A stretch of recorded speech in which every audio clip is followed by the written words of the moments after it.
할렐루야. 오늘은 킹스크로스 왕의 십자가 마가복음 강의 34번째 시간으로 성경적 부부관계라는 제목으로 말씀을 나눌 때에 정말 여러분들의 가정이 성경적으로 잘 세워질 수 있게 되기를 예수님의 이름으로 간절히 축원합니다. 어떤 시인이 결혼을 정의하기를 아주 기가 막힌 정의를 내려요. 찬란한 오해에서 시작하여 처절한 이해로 끝난다. 여러분 기가 막힌 말 아닙니까? 너무 찬란해요. 막 결혼 생활이 너무 찬란할 줄 알았는데 오해였죠. 근데 처절한, 그래도 이해하고 끝난다는 거. 이런 점을 보여주는 유머가 있어요. 오늘 설교의 성패가 여기에 달려 있습니다. 여러분 웃어줘야 오늘 설교가 성공이 됩니다. 남편이 힘들 때 지갑 속에서 아내 사진을 꺼낸다고 합니다. 그러면서 하는 말이, 내가 이 사람과도 사는데 이 세상에 견디지 못할 일이 뭐가 있는가. 아내도 살다가 힘들면 지갑 속에 있는 남편의 사진을 꺼내본답니다. 내가 이것도 사람 만들었는데, 좀 말이 바뀌어요. 이것도 세상에 못할 일이 뭐가 있겠는가. 오늘 설교가 성공할 것 같아요. 감사합니다. 우리가 부부관계를 맺으면서 여러분 솔직히 이혼을 생각할 때가 있지 않았습니까? 정말 못 살겠다, 더 이상 우리 이혼하자. 한국의 이혼율이 OECD 국가들 중에서 9위에 해당하고 아시아 국가 중에서는 1위에 해당한다고 합니다. 매년에 약 11만 건의 이혼이 발생하고 있고, 또한 50년 전과 비교하면 이혼율 자체가 무려 약 13배나 증가한 셈이라는 통계치가 있다고 합니다. 요즘은 황혼이혼이라고 늙어서 이혼하는 그 이혼율도 굉장히 많이 늘어난다라고 합니다. 결혼, 이혼, 참 우리들이 피해갈 수 없는 그러한 상황 속에서 결혼 생활을 하고 있는데, 오늘 본문이 바로 이 결혼 생활, 이혼에 대해서 다루고 있습니다. 당시 종교 지도자들이 예수님을 시험하고자 질문을 합니다. 진짜 궁금해서 물은 게 아니라 시험하고자 질문을 합니다. 무슨 질문을 하냐면 2절에 바리새인들이 예수께 나와 그를 시험하여 묻되, 사람이 아내를 버리는 것이 옳으니까? 그러니까 이 질문에 예수님이 이렇게 답합니다. 3절에 대답하여 이르시되, 모세가 어떻게 너희에게 명하였느냐? 모세는 어떻게 말했느냐? 그러자 종교 지도자들이 이렇게 대답합니다. 4절에 같이 읽어요. 시작. 이혼 증서를 써주어 버리기를. 모세는 그랬다는 거예요. 이혼 증서를 써가지고 아내를 버려도 된다. 그러자 이 대답에 대해 예수님께서 이혼할 때 증서를 써주어 나가게 하라고 모세가 한 말은 너희의 완악함 때문에 그냥 허용한 것이지, 성경 본래의 정신은 그런 것이 아니다 하면서 모세의 전통이 아니라 창세기 2장의 본래의 목적대로 돌아가서 예수님이 말씀을 해주십니다. 그러면서 창세기 2장 말씀을 인용하시면서 이렇게 말씀하시는 거예요. 시작.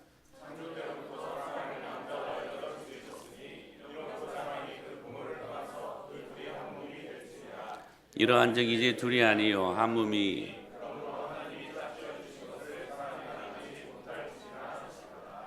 모세의 전통이 아니라 원래 창조 목적 이것이다.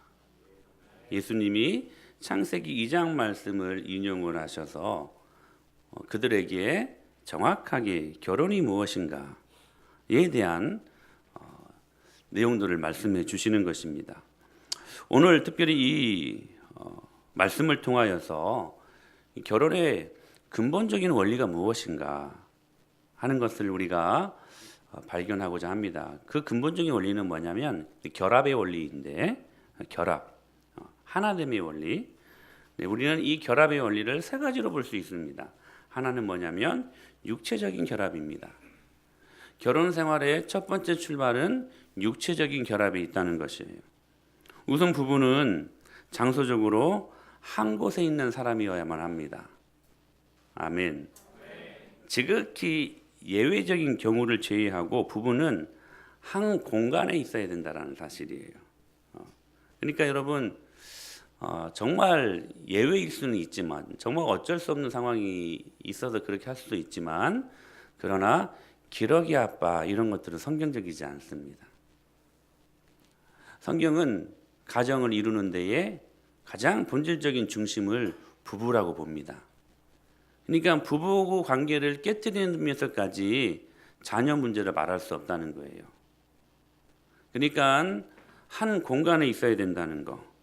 그리고 여러분 각방도 쓰면 안 됩니다. 한 번씩 그렇게 쓰고 싶을 때 있죠. 너무나 편하게 하려나 막 그렇게 끄덕거리지 마. 쓰고 싶을 때 있지.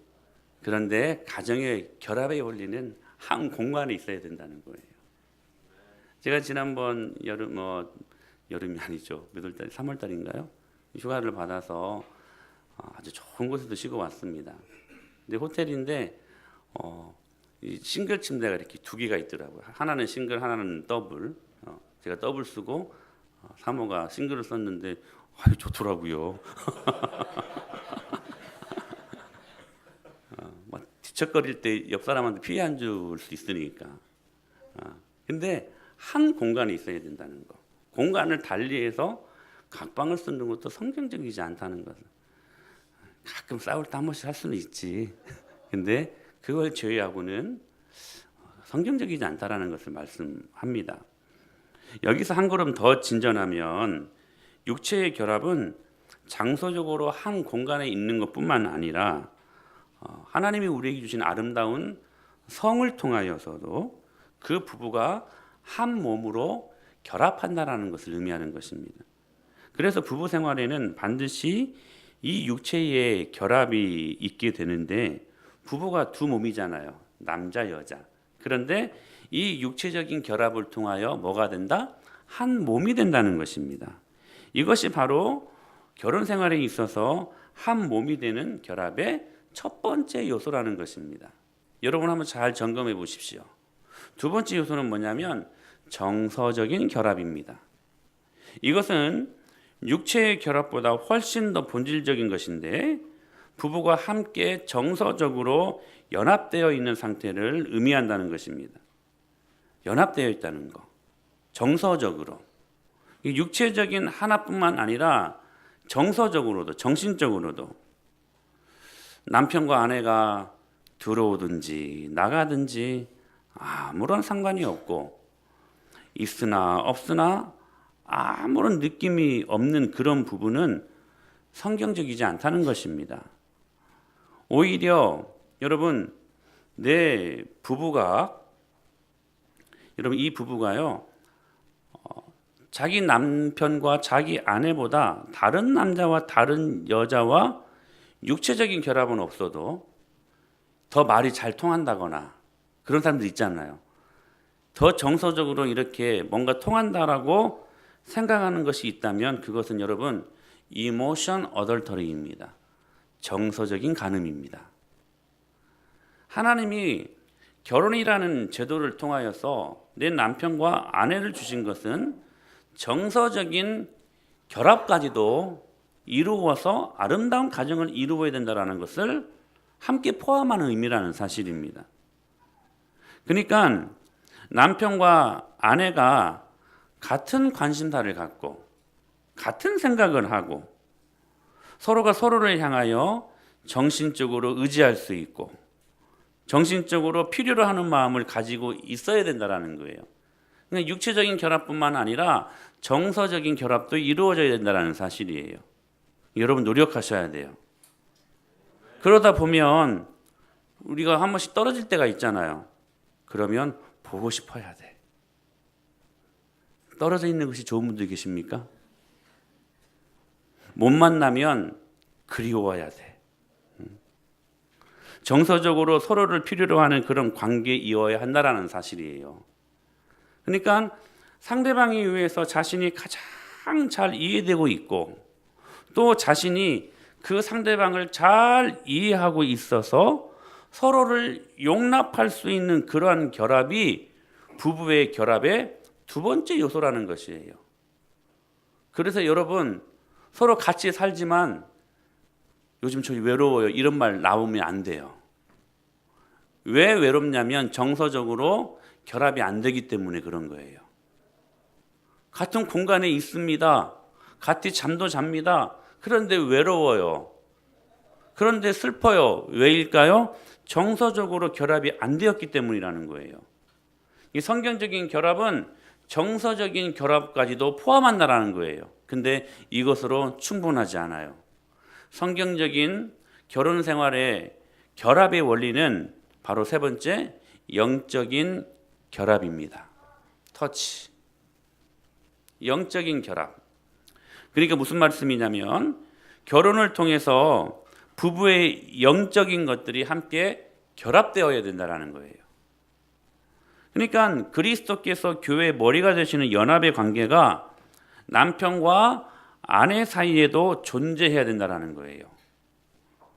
바울이요, 교회를 그리스도께 접붙여진 떨어질 수 없는 영적인 신비한 연합관계로 보았습니다.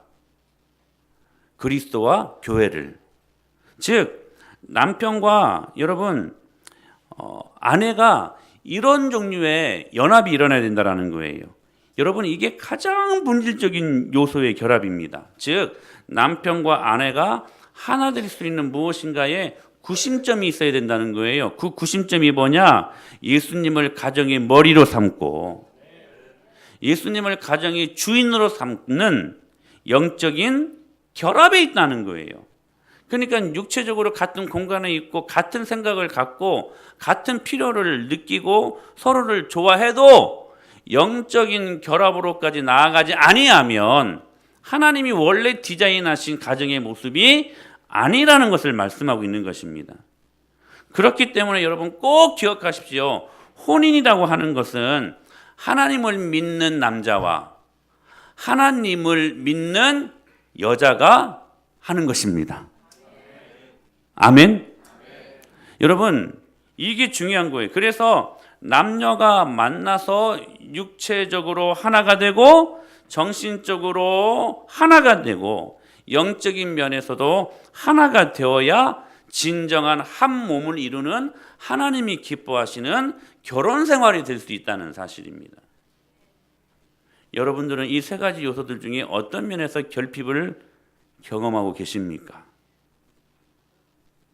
여러분, 저는 여러분들이 행복한 가정생활이 될 수 있게 되기를 소망합니다. 제가 듣는 최고의 기쁜 마음은, 기쁜 소리는 여러분들이 복음 안에서 잘 산다는 것입니다. 돈 많이 번다는 거 별로 안 반가워요. 오히려 저는요 불안해요. 여러분이 좋은 위치에 올라가서 승진하고 그런 소리를 들을 때 물론 반갑기도 하지만 한편으로는 제가 여러분 불안해요. 저 자리에서 저 여유로운 생활 속에서 혹시 하나님 잊어버리진 않을까. 오히려 불안해요. 그러나 가장 듣기 좋은 기쁜 소식은 여러분이 복음 안에서 서로를 존중하고 사랑하고 하나님을 기쁘게 하는 가정이라는 거. 저는 여러분 그런 소식을 들을 때 가장 기뻐합니다. 목회의 가장 큰 보람이고요. 우리는 여러분 그런 의미에서 육체적으로 하나가 되어야 되고 정서적으로도 하나가 되어야 되고 특별히 영적으로 하나가 되어야 합니다. 그럼에도 불구하고 성경이 이혼을 허락할 때가 있습니다. 권장이 아닙니다. 허락입니다. 허용입니다. 우리 오늘 9절 말씀 같이 읽어볼까요? 마태복음 19장 9절 말씀 읽어보겠습니다. 시작.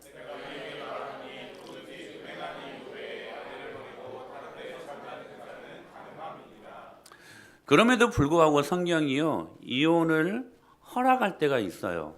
바로 배우자가 간음했을 때입니다. 혼인 시에 약속했던 그 정절을 배신했을 때, 그 사람과 더 이상 살고 싶지 않을 때, 여러분 이혼할 수 있도록 그렇게 성경은 기록되어 있습니다. 근데 여러분 잘 아십시오. 이것도요, 허용한 것이지 권장하는 것은 아닙니다. 왜냐하면 구약에서 하나님을 사랑했고 그리고 하나님의 사랑을 전했던 호세아 선지자에게 하나님이 이런 가정을 만들기를 원한다라는 것을 그 선지자의 모습들을 통하여 볼 수 있게 되어지는데, 여러분, 그는 선지자로 부름을 받았지만 불행하게 창녀와 함께 결혼 생활을 이루어갔습니다. 그리고 그 하나님의 명령에 의해 그 여자와 함께 결혼을 하고 아이를 낳습니다. 자, 그러면 과거야 어떻든 이제 새로운 출발이었으니까 그 가정이 행복하게 잘 이끌어져 가면 되지 않습니까? 그런데 이 고멜은 창녀였습니다. 지 버릇을 남 주지 않았습니다. 계속해서 이 여인은 그 타고난 바람기로 말미암아 다시 집 나가서 다른 남자와 살면서 아기를 낳고 또 그 아이를 데리고 들어옵니다. 비유가 아닙니다. 실제로 역사적으로 있었던 일들이었습니다. 자, 여러분 보십시오. 그럼에도 불구하고 이 호세아는 그 여자를 끝까지 용서하고 끝까지 그 자녀들을 다 길러냅니다. 여러분 충분히 오늘 이 말씀에 말씀하셨으니까 이혼할 수 있는 여러분 충분한 여러분 조건이 이루어지지 않았습니까? 그런 사유가 있었음에도 불구하고 호세아는 그 가정을 지켜냅니다. 그러니까 이 마태복음 19장의 9절에 예수님의 말씀이요, 이 이혼을 지금 예외사항으로 딱 한 가지를 지금 말씀하시는 것은 권장하는 게 아니에요. 야, 너희 배우자가 혹시 바람을 폈냐? 이혼해버려! 이게 아니라는 거예요. 이혼할 수도 있지만 그러나 가정을 지켜내야 된다라는 것을 수많은 스토리를 통하여 우리들에게 말씀하고 계신다는 사실입니다. 그럼에도 불구하고 호세아는 그 가정을 지켜냅니다. 여러분 이유가 어디에 있었을까요? 호세아가 여러분 충분히 이혼할 수 있는 여러분 상황이 있지 않았습니까? 누가 말하지 못합니다. 오히려 어떤 사람들은 잘했다고 말할 수도 있습니다. 왜? 여러분 결혼을 했는데 바람 나가지고 다른 데 가서 아이를 낳고 또 그 아이를 데리고 왔으니 누가 여러분 그것을 받아줄 수 있습니까? 근데요, 호세아는 그 가정을 지켜냅니다. 이혼하지 않았습니다. 왜입니까? 이 말씀 때문입니다. 시작. 그러므로 하나님이 짝지어 주신 것을, 아멘. 이유는 딱 한 가지, 주님이 말씀하셨기 때문에. 예외 규정을 주셨지만 근본적으로 이혼은 하나님이 기뻐하지 않는 것이라는 것입니다. 하나 되는 것을, 이혼이라는 게 뭐예요, 여러분? 둘로 나누는 거잖아요. 다시 말씀드립니다. 좀 실감나지 않습니까? 좀 격하게 표현해 볼까요? 하나 되는 것을 뽀개는 것 아닙니까? 안 그래요, 여러분? 하나 되는 것을 찢어버린 거예요. 그러니까 어떤 분들은 진짜 이렇게 표현합니다. 이혼은 토막 살인 사건과 같은 것이다. 잘라내는 거잖아요. 여러분 그런 의미에서 주님이 갑자기 주시는 생각인데 우리나라는 통일되어야만 합니다. 여러분 하나 되는 것이 하나님 뜻이지 나뉘어지는 것은 하나님 뜻 아닙니다. 기도하셔야 돼요.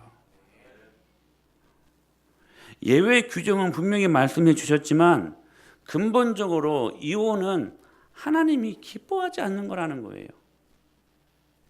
왜일까? 여기 아주 중요한 이유가 있기 때문입니다. 바로 관계의 단절이 오는데 그 관계의 단절이 연쇄적으로 오기 때문에 그렇습니다. 이혼에는요 파괴력이 있습니다. 단순히 그냥 결혼해서 이혼하는 것 정도가 아니에요.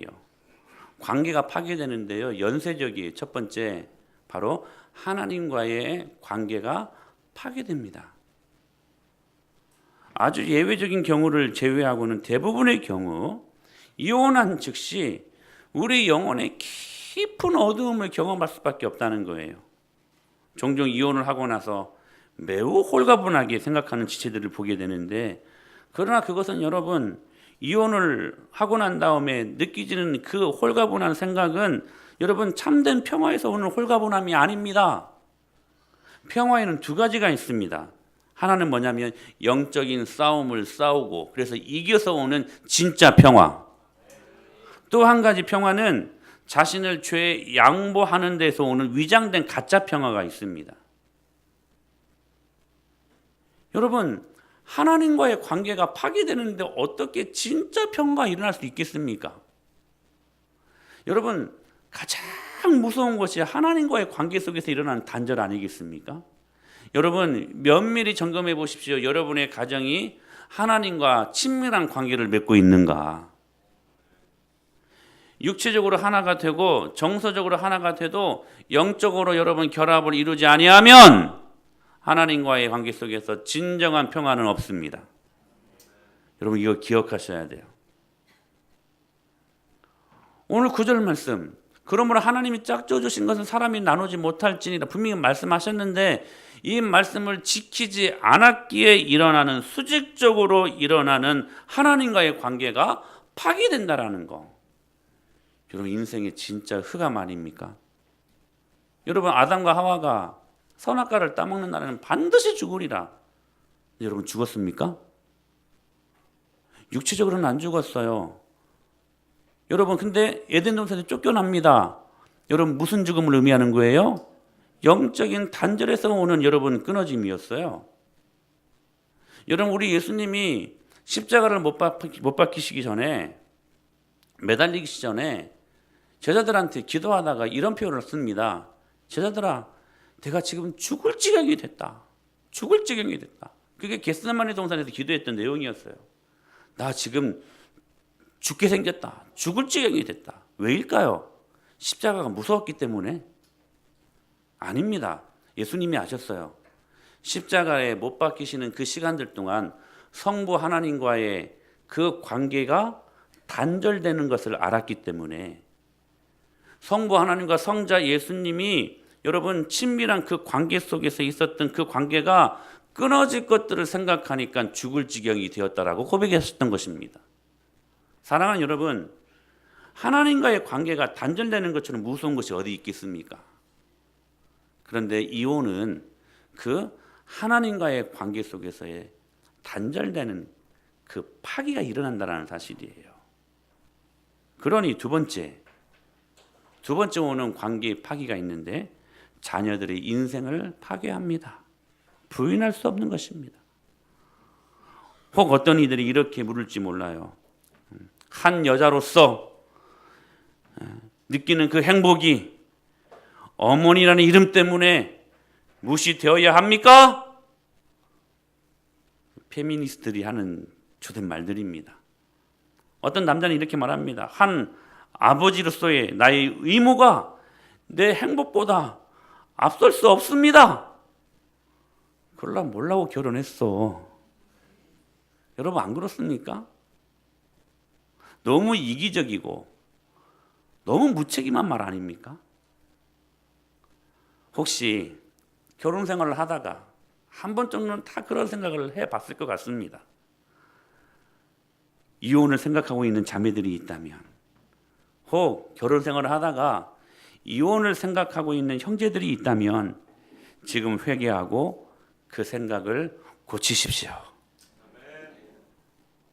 고치십시오. 물론 자녀들이 미워서 이혼하는 건 아닙니다. 그러나 자신의 행복을 위해 그런 식으로 자녀들의 삶을 짓밟을 수 있는 고난이 과연 자신에게 있는지를 한번 물어보십시오. 그렇게 이혼을 하고 찾을 수 있는 행복이 얼마나 대단한 것인지 저는 한번 그분들에게 묻고 싶습니다. 그것을 얻기 위해서 자녀들의 가슴에 그렇게 피멍들게 하는 그 아비, 그 어미가 진짜 부모일 수 있을 것인가? 뒤늦게 후회하며 아이들을 찾아가 봐야 아이들의 마음속에는 이미 상처가 골문 지 오래입니다. 사람의 관계라고 하는 것은 그렇게 쉽게 정리되는 것이 아닙니다. 부모 자체가 하나의 커다란 세계였는데 그 세계가 허물어지는 것. 여러분, 아이들이 어떻게 그것을 감당할 수 있겠습니까? 제가 여러분 단언컨대 그 아이들은 기적이 일어나지 않는 한 반드시 불행해집니다. 제가 단서를 달았어요. 기적이 일어나지 않는 한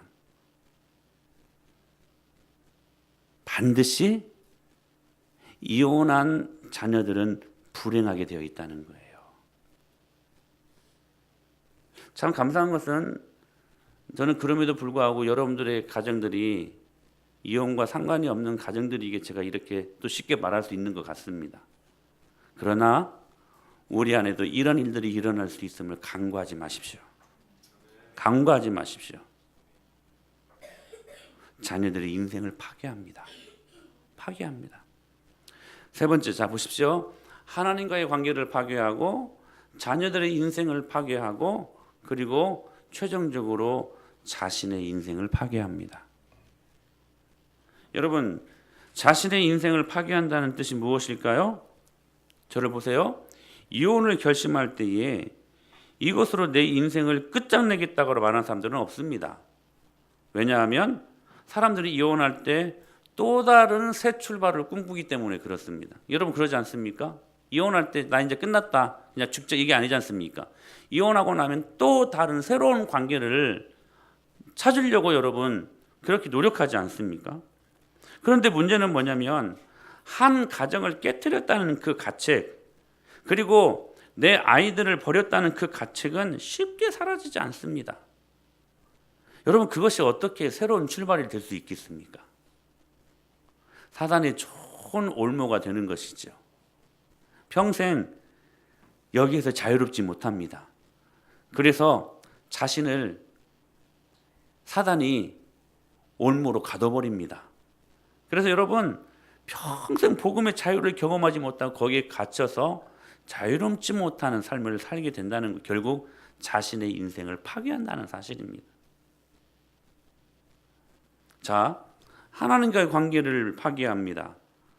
우리가 그렇게 사랑하고 그렇게 속에 넣어도 눈 속에 넣어도 아프지 않을 만한 자녀들의 인생을 파괴합니다.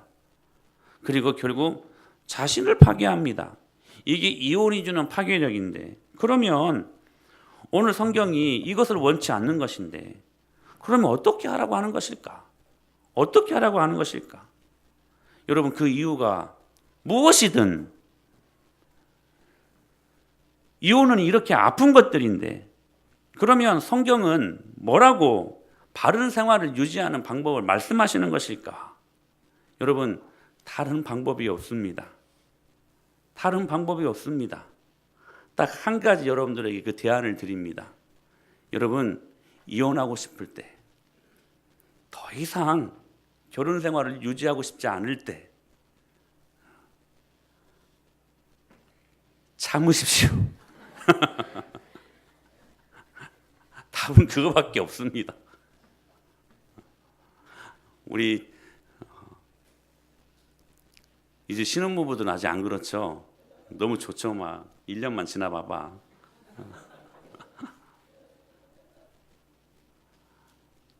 여러분 꼭 이혼하고 싶을 때가 있습니다. 근데 여러분 그때 성경이 말씀하시는 유일한 대안이 뭔지 아세요? 참으라는 거예요. 사랑으로 참으라는 거예요. 다른 방법이 없습니다. 왜 이렇게 전화에 아멘을 막 계속 하냐?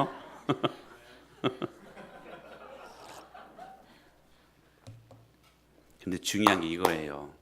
목사님 저 못 참아요. 참을 만큼 참았어요. 여러분 이게 왜 정답이 되어야 되냐? 참을 수 있을 때 이게 정답이 되는 거잖아요. 중요한 것은 뭐냐면 참는 게 중요한 게 아니고 참을 수 있는 방법을 찾는 게 중요한 거야. 사랑하는 여러분 참으십시오. 근데 참을 수 있는 힘이 어디에서 공급되어지느냐? 이거예요, 여러분. 제가 이거 말씀드리고 싶은 거예요. 여러분 참을 만큼 참았어요. 더 이상 못 참겠어요. 근데 여러분 그때 필요한 게 뭐냐면 참을 수 있는 힘이 필요하지 않습니까? 그 힘이 뭐냐? 목숨 걸고 은혜 받아야 된다는 거예요. 목숨 걸고 은혜 받으십시오. 그러면 참을 수 있습니다. 여러분, 우리 힘으로는 못 참아요. 그래서 이혼하게 돼요. 근데 은혜가 있으면 참게 돼요. 그러므로 여러분, 올바른 결혼 생활을 유지하기 위해 반드시 필요한 것은 은혜입니다. 은혜예요. 여러분, 사실 실제로 결혼을 결행하는 대부분의 남편과 아내들이요, 은혜가 고갈된 상태에서 결정을 내리게 됩니다. 그러니까 그것이 올바른 결정일 수가 없는 것이죠. 여러분, 은혜가 충만하면요, 하나님 중심으로 생각하게 됩니다. 그런데 은혜가 고갈되면 하나님 중심으로 생각할 수가 없습니다. 나에게 많은 고난이 있어도 은혜가 충만하면 고난이 예수님의 고난으로 바뀝니다. 우리의 고난을 예수님이 이겨내셔요. 왜? 예수님의 고난이니까. 그래서 여러분, 그 고난을 통해서 하나님의 판단을 받아들이게 되고 그 고난을 통해서 주님과 한 몸이 되는 것을 경험하게 됩니다. 그런데 그런 결정을 할 수가 없습니다. 왜? 은혜가 없으니까. 은혜가 없으니까. 그래서 에베소서 5장 18절에 바울은 뭐라고 말하냐면, 술 취하지 말라, 이는 방탕한 것이니 오직 성령으로 충만함을 받으라라고 말씀하십니다. 그리고 성령의 충만함을 받으라고 말씀하시면서 이 성령 충만함이 적용돼야 될 구체적인 무대를 설명하고 있어요. 그 첫 번째 무대가 부부관계다. 그 두 번째 무대가 부모 자녀들의 관계다. 그 세 번째 관계가 바로 직장생활 속에서 상하관계의 문제다.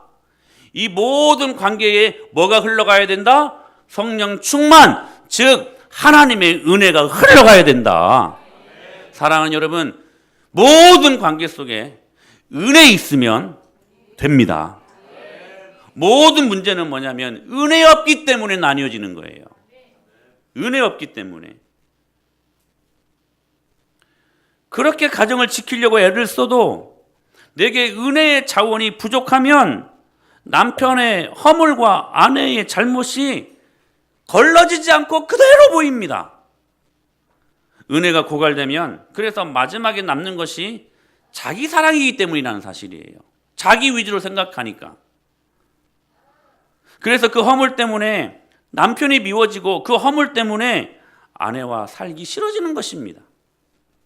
그러나 여러분, 한나를 보십시오. 한나는 여러분 조강지처 아니었습니까? 근데 첩이 들어와가지고 분인나 막 아이를 순풍순풍 낳습니다. 근데 조강지처인 이 한나는 아이를 못 낳습니다.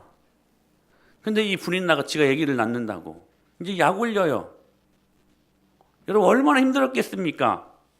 여러분, 그때 분명히 한나가 이 일을 제기하고 저 첩 내쫓아버리라고, 그렇게 여러분 가정을 나도 당신이랑 고만 살겠다라고 그렇게 여러분 말할 수 있는 상황 아니겠습니까? 근데 여러분, 가정을 쪼개지 않습니다. 그 아픔의 문제를 가지고 어디에 올라갑니까? 성전에 올라갑니다. 그 아픔의 문제를 가지고 여러분 성전에 올라가 주님 앞에 울며 불며 매달렸던 한나였다라는 사실이었습니다. 외롭고 괴로울 때 여러분 주님 앞에 나아가서 매달리면 하나님이 은혜를 주십니다. 그래서 여러분, 이 한나가 먼저 응답받았다는 것은 아들이라는 그런 응답보다는 하나님께 은혜를 응답받았어요. 그 은혜를 가지고 내려왔어요. 그 가정을 지켜냅니다. 사랑하는 여러분, 모든 믿음의 선배들이 은혜 때문에 살아갔습니다. 그 은혜는 우리에게 사랑을 불러일으키고 그 사랑이 우리의 마음을 꽉 채우지요. 그때에 남편과 아내가 영혼으로 보이기 시작합니다. 영혼으로.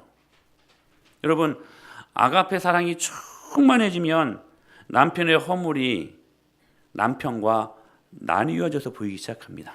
이게 진짜 귀한 축복입니다. 전에는요, 아내와 허물이 똑같았어요. 허물이 보이니까 이게 똑같으니까 아내도 보기 싫었던 것이지. 근데요, 이제 은혜의 눈을 뜨니까 남편과 아내와 허물이 나뉘어져서 보여요. 나뉘어져서. 그래서 여러분, 허물과 과오는 밉지만 사람은 용서가 되는 거예요. 그것이 무슨 힘이라고요? 은혜의 힘이라는 것입니다. 그래서 여러분, 영혼으로 사람을 사랑하게 된다는 거예요.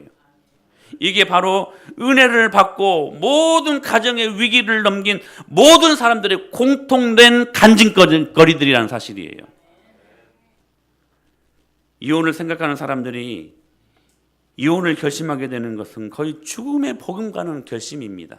누가 쉽게 여러분 우리 이혼하자 하고 딱 그냥 도장 찍고 여러분 헤어집니까? 고민하고 또 고민하고 더 이상 안 될 때 그래 이제 나뉘어지자. 거의 죽음과 복음과는 결심 때문에 여러분 도장 찍고 나뉘어지는 거 아닙니까? 죽을 것 같은 고통입니다. 그러나 여러분, 그 남편과 정말 중요한 말씀이에요.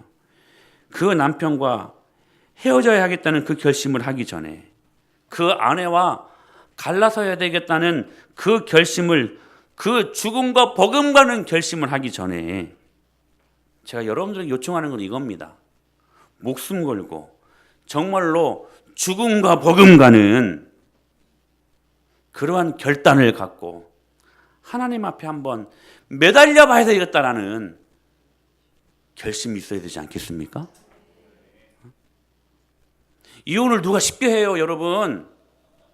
죽음과 복음과는 여러분 고통 아닙니까?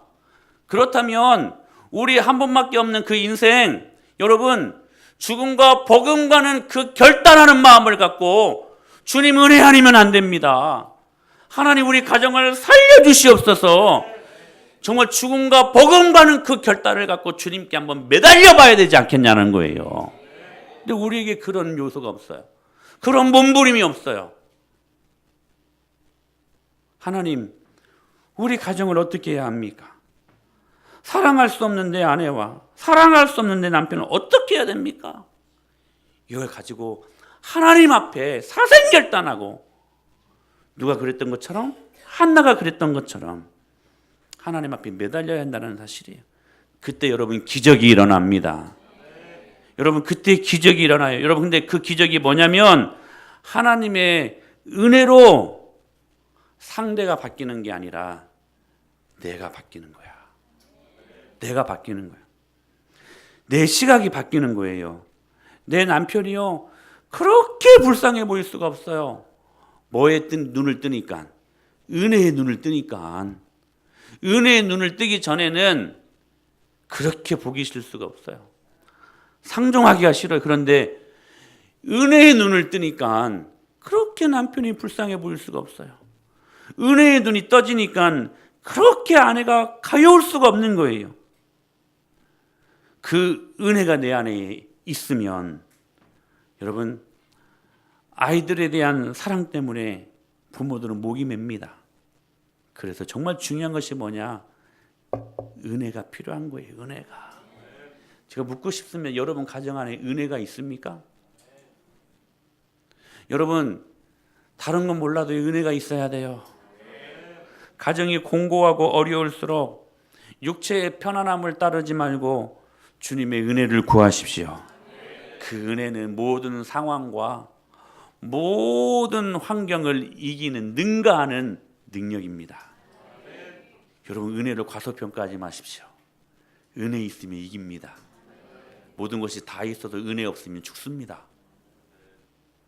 그리고 여러분 울 때에도 친구들 찾아가서 울지 말고 주님 찾아서 우십시오. 괴로울 때도 주님 따르고 주님 찾고 주님과 만나십시오. 은혜 받으십시오. 그때 우리는 육체적으로 하나 되고 진정으로 하나 되고 그때 우리는 정서적으로 하나 되고 그때 우리는 영적으로 하나 돼요.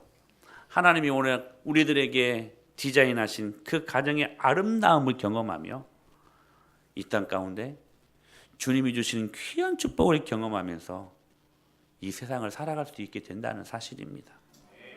사랑하는 남편들이여 은혜를 사모하십시오.